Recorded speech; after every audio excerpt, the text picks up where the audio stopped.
សួស្តីអ្នកនរគ្នាថ្ងៃនេះវិលមកជួបជាមួយនឹងមែនត្រីក្រឹមម្ដងទៀតហើយនេះគឺជាត្រីក្រឹមដែលខ្ញុំទៅតែទិញថ្មីអ្នកគ្នាទិញមកពីខាងហើយកពតអ្នកគ្នា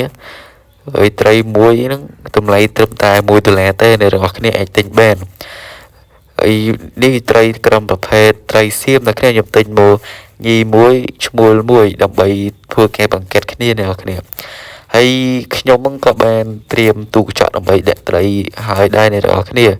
ទូកញ្ចក់ហ្នឹងទិញមកគាត់ free ឲ្យទេអ្នកគ្នាមុននឹងយើងចាក់ត្រីចូលយើងធ្វើការដាក់ត្រីត្រាំទឹកទាំងថង់វានៅក្នុងនោះប្រហែលជា5នាទីអ្នកគ្នា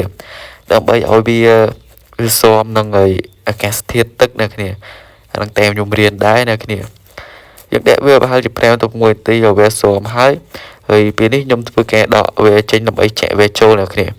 ចាក់វាម្ដងមួយមកអ្នកគ្នាចូលខ្ញុំចាក់ត្រីញីមុនអ្នកគ្នាត្រីញីខ្ញុំរៀងដេកកតុយតិចអ្នកគ្នាដេកកតុយ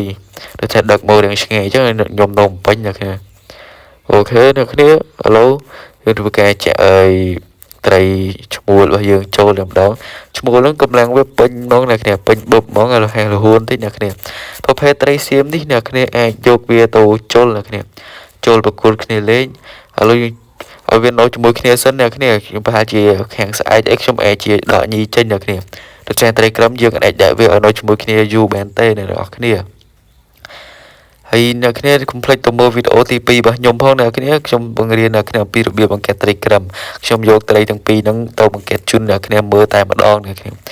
នាអាចមើលបានអ្នកគ្នាញីគឺវារៀងធំយ៉ាងឈ្មោលបន្តិចអ្នកគ្នាតែមិនអីទេយើងអាចដាក់បានដើម្បីឲ្យវាបែតជាតិខ្លោអ្នកគ្នាគួរតែដាក់អំបិលម្ដេចអ្នកគ្នាដាក់អំបិលម្ដេចចូលក្នុងទឹកហ្នឹងទៅវានឹងបែតជាតិខ្លោហើយវីដេអូហ្នឹងមានតែប៉ុណ្្នឹងទេអ្នកគ្នាវីដេអូហ្នឹងអ្នកគ្នាពេញចិត្តកុំភ្លេចចុច Subscribe និងដាក់សញ្ញាកណ្ដឹងឲ្យមេដេខ្ញុំម្នាក់មួយផងអ្នកគ្នាមានកម្លាំងចិត្ត